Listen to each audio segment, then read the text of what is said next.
എന്തൊക്കെ വിജയപ്രതീക്ഷ വിജയപ്രതീക്ഷയായിട്ട് നടക്കുന്നു എന്നുള്ളത് തന്നെ ജനങ്ങളുടെ ആ ഒരു ഇത് കണ്ടത്. ബസ് ചിഹ്നം തിരഞ്ഞെടുത്തത് ബസ് ചിഹ്നം അതൊരു പ്രത്യേക നിയോഗമാണ്. ഏത് കാര്യവും നടക്കേണ്ടത് നടക്കും എന്നുള്ളതാണ്. ബസ് അല്ലായിരുന്നു അദ്ദേഹത്തിൻ്റെ ഇപ്പോഴുള്ള ചിഹ്നം എന്ന് പറയുന്നത് നമ്മുടെ പാർട്ടിയുടെ ചിഹ്നം ബസ്സാണ്. അതേപോലെ അതിനൊരു കോയിൻസിഡൻസ് ഉണ്ട് എന്ന് വെച്ചാൽ ഞാൻ ട്രാൻസ്പോർട്ടിലെ കണ്ടക്ടറായിരുന്നു. അപ്പോൾ കണ്ടക്ടറാകുമ്പോൾ ബസ് വേണമല്ലോ. ഇവിടെ ജഗതിയെ അവിടെ വരുമ്പോൾ അവിടുത്തെ ചിഹ്നം ബസ് തന്നെ നമുക്ക് കിട്ടിയെന്നുള്ളതാണ്. വികസനങ്ങൾ ചെയ്യാൻ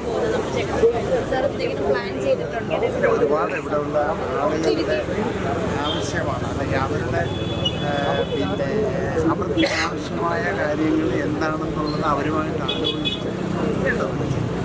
അതല്ലേ പറ്റുള്ളൂ. അതിനെ എന്തൊക്കെ ചെയ്യുമെന്ന് പറയേണ്ട ഇതില്ലല്ലോ. തീർച്ചയായിട്ടും സാറിന് വിജയപ്രതീക്ഷ ഉണ്ടല്ലോ. തീർച്ചയായിട്ടും ഉണ്ട്. എനിക്ക് വിജയപ്രതീക്ഷകളുണ്ട്. ഇതിനു മുന്നേ ഇവിടെ ഉള്ള ജനങ്ങൾക്ക് സാർ ഇതിനു മുന്നേ ഇവിടുത്തെ വോട്ട് കൗൺസിലറായിരുന്നു. അദ്ദേഹത്തിൻ്റെ ഒരു പ്രകടനം എങ്ങനെയുണ്ടായിരുന്നു?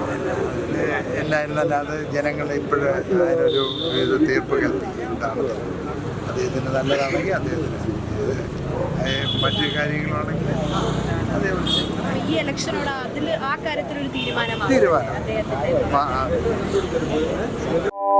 കൂടുതൽ വാർത്തകളും വിശേഷങ്ങളും നിങ്ങൾക്ക് ലഭിക്കാൻ കേരളീയം ന്യൂസ് സബ്സ്ക്രൈബ് ചെയ്യുക. കൂടെ ബെൽ ബട്ടണും അമർത്തുക.